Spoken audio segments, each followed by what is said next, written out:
The grand bells of the church tower ring out across the sky, signaling the start of a momentous occasion. A large, elegantly dressed congregation watches in quiet anticipation from the pews. The solemn ceremony officially weds Martina Bennett to the King of Georgia. In this kingdom, a unique and separate position exists alongside the typical royalty, known as the professional queen. The priest stands before them, formally announcing the groom as Klaus Georgia and the bride as Martina Bennett. The priest recites the traditional vows, asking them to respect and honor each other in purity, through sickness and health. He then asks a striking question, demanding if they swear to never share a love. Without hesitation, Martina firmly swears her oath. The priest then turns his attention to the silent groom, waiting for his response. The priest gently prompts King Klaus to recite his oath, while Martina glances at him nervously.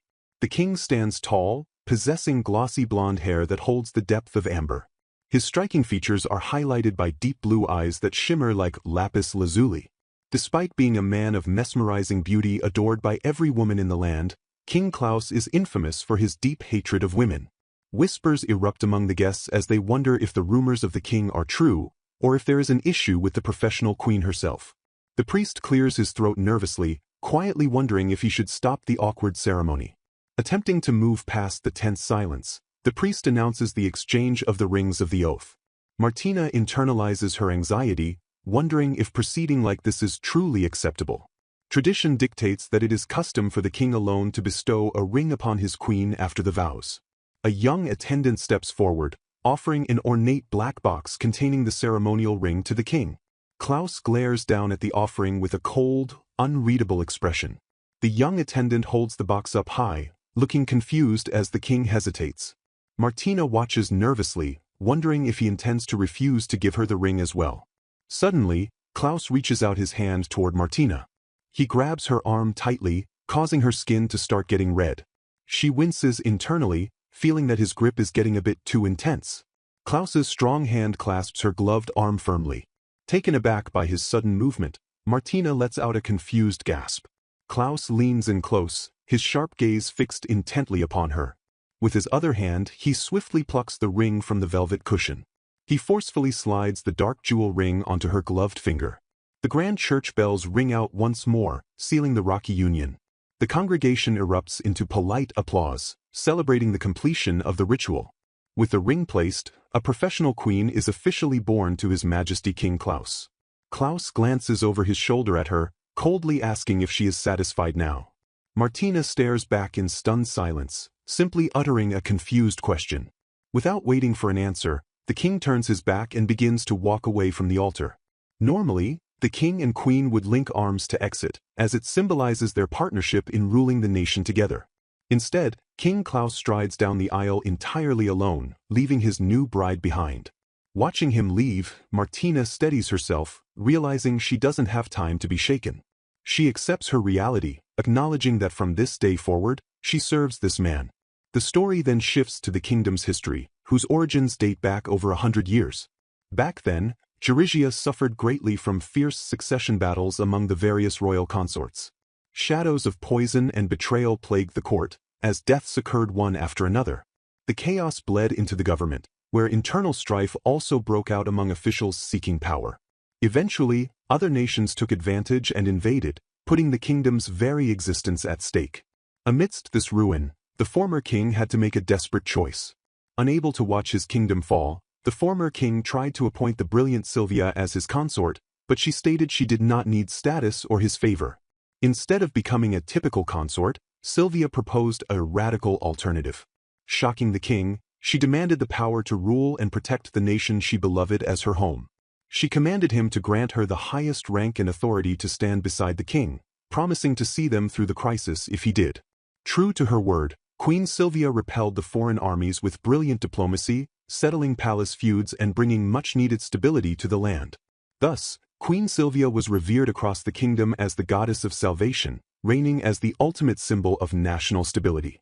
Declaring that they must never repeat the violent history that brought such pain to their nation, Queen Sylvia proposed a permanent solution. To ensure everlasting peace, she boldly proclaimed she would establish the professional queen system. Under this new system, traditional consorts would still be chosen from the highborn to provide the king with an heir. Separately, ambitious women regardless of rank would receive a special education, allowing the professional queen to select the most talented among them as her successor to serve as the steward of the nation. Thus, by Queen Sylvia's sole discretion, the professional queen position was born, and that unique history continues to this very day. Back in the present, an older maid sighs in relief that the ceremony finished without a hitch, confessing she was worried for a moment. Martina, looking regal in her gown, warmly agrees with her attendant's sentiment. As another maid adjusts her tight dress, the older attendant notes the king's cold attitude and wonders if the rumors about his hatred for women are actually true. Looking down thoughtfully, Martina agrees that her attendant's observation is likely correct. Judging strictly by King Klaus's harsh behavior at the altar, Martina deduces that he might simply despise the very existence of women. The maid praises Queen Martina's composure during the ceremony, but Martina nervously laughs and confesses she was actually in total shock and is still shaking. Looking down at her elaborate dress, Martina reflects that while it looks like a wedding, it is truly an appointment ceremony, though she still naively hoped he would accept her as someone offering lifelong loyalty. The maid suggests that perhaps the king simply doesn't hold much favor for the position of professional queen either, a point Martina concedes is entirely true. While past kings supposedly always visited their professional queens before the wedding, Martina notes that this customary greeting didn't happen this time. She rationalizes his total absence by reminding herself that she was only chosen for her academic achievements rather than her charm. Her thoughts drift to the Professional Queen Academy, a training institute for women founded within the palace by the legendary first Queen Sylvia. This prestigious academy gathers talented girls and teaches them not only noble manners and etiquette, but also complex subjects like politics and economics. From mastering self-defense to protect the king to excelling in the fine arts, the students must master every conceivable field of knowledge. While rigorous in their academic studies, the students also perform charitable works as part of their daily duties, earning the deep trust of the common people.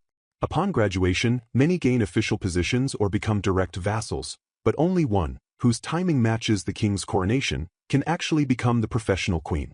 Realizing this incredibly rare opportunity only comes once in decades, Martina acknowledges that she managed to seize a massive stroke of luck. However, there was one major problem with this grand appointment: the rampant rumors of King Klaus's absolute hatred for women. While past kings usually wed several consorts and fathered children before their coronation, King Klaus has stubbornly yet to take a single consort or produce any heirs. Martina bitterly recalls that the king met her for the very first time today, and his icy demeanor showed he clearly didn't care for her at all. She wonders if the 25-year-old king simply feels uneasy entrusting such a vital role to a mere 18-year-old child like her.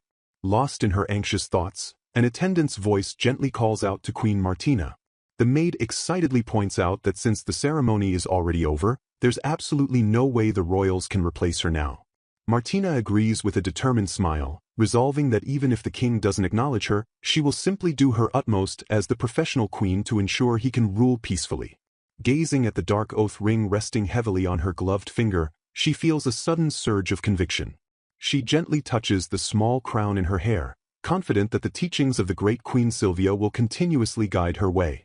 Her maid, inspired by her unwavering resolve, enthusiastically promises to support Martina with all her might and do her absolute best.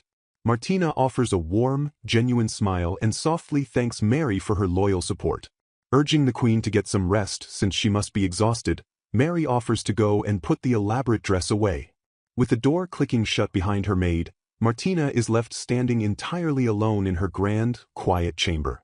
Martina slowly closes her eyes, letting the heavy weight of the day's events finally wash over her tired frame. She glances around her practical new quarters, noting that the space looks much more like a prime minister's office than a traditional queen's lavish bedroom.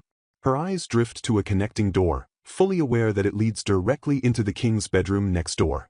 Despite the physical proximity, she solemnly accepts the harsh reality that the king will never actually set foot in her room. She reminds herself of the academy's most crucial and unbending rule: a professional queen must never fall in love with the king. Romance is viewed as a wicked thing that disrupts duties, and if the king were captivated by her, it would be entirely her fault for showing unforgivable weakness. Looking critically in the mirror, she reflects that while her black dress supposedly follows Queen Sylvia's example, it's actually designed to prevent any vanity from creating a weakness. Martina tightly closes her eyes, reaffirming that she chose this lonely path knowing exactly what it would cost her. She understood from the very beginning that she would have to cast aside every romantic idea a typical woman desires. A sudden realization makes her pause, and a quiet word escapes her lips as she turns away from the stark mirror. She walks gracefully over to a wooden dresser, carefully gripping the handle to pull the wide drawer open. With a slightly guilty smile, she silently asks for forgiveness just this once. Reaching inside the drawer, her gloved hand retrieves a simple, checkered wooden box from its clever hiding place. She gently opens the small, patterned box, a soft click breaking the suffocating silence of her practical room. An abundant, brightly sparkling pile of jelly beans fills the container, radiating an irresistible and sugary allure. Overwhelmed by their undeniable charm, she marvels with sheer delight at how remarkably cute the colorful candies truly are. She candidly admits to secretly hoarding these magnificent jelly bean snacks, reflecting on how they were sometimes served during her formative days at the academy. Gazing fondly at a specific pink jelly bean in her fingers, she openly praises its lovely and captivating color. Fully embracing her inherent weakness for cute things, she daydreams about decorating her room in vibrant pink or orange and acquiring cuter accessories. However, ever since committing to the rigorous role of a professional queen, she has sorrowfully locked those tender feelings away in a little box. Suddenly, a stark realization dawns on her as she peers deeply into her precious container. Seeing the rapidly approaching bottom of the box, she laments that leaving the academy means she can no longer restock her hidden candy stash. Undeterred and appearing quite happy, she optimistically decides to buy some for herself with her future salary, wondering if there will be exciting new colors. Suddenly, a sharp, questioning voice interrupts her reverie, asking if she is truly that happy to have become the professional queen.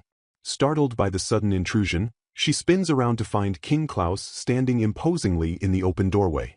Hastily executing a formal curtsy, she begs his forgiveness for her rudeness, nervously admitting that she didn't realize he was there. Looking forward to his esteemed guidance, she formally pledges to serve him with all her heart as his professional queen from this day forward. Observing her remarkably stiff greeting, Klaus coldly remarks that it feels as if he is speaking to a subservient vassal rather than a regal queen.